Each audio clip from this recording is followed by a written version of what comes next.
నమస్తే, welcome to Andhraprabha. నేను Nageswari. Kollywood star hero Dhanush కథానాయకుడిగా national award winner sensible director Sekhar Kammula రూపొందిస్తున్న social drama Kubera mythological pan India చిత్రంగా రాబోతున్న ఈ సినిమాలో టాలీవుడ్ కింగ్ అక్కినేని నాగార్జున కీలక పాత్ర పోషిస్తున్న విషయం అందరికీ తెలిసిందే.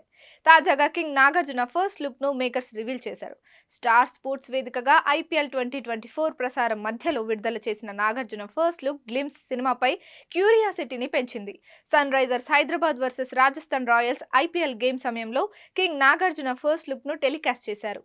ఈ ఇంటెన్స్ ఫస్ట్ లుక్ పోస్టర్ లో వర్షం పడుతుండగా గొడుగు పట్టుకొని కళ్ళద్దాలు పెట్టుకొని మ్యాన్లీగా కనిపించారు కింగ్ అక్కినేని నాగార్జున. కుబేరా నుండి మహాశివరాత్రి సందర్భంగా విడుదల చేసిన తమిళ star hero Dhanush first look కి దేశ వ్యాప్తంగా ప్రేక్షకుల నుంచి థ్రిల్లింగ్ రెస్పాన్స్ వచ్చింది. ఈ చిత్రంలో Dhanush, king Nagarjuna, Akkineni, Rashmika Mandanna, Jim Sarbh తో పాటు భారీ తారాగణం నటిస్తున్నారు. Sri Venkateswara cinemas LLP, Amigos creations private limited బ్యానర్లపై సునీల్ నారంగ్, పుష్కర్ రామ్ మోహన్ రావు సంయుక్తంగా ఈ చిత్రాన్ని నిర్మిస్తున్నారు. ఈ సినిమాను ఏకకాలంలో తమిళం, తెలుగు, హిందీ భాషల్లో చిత్రీకరిస్తున్నారు.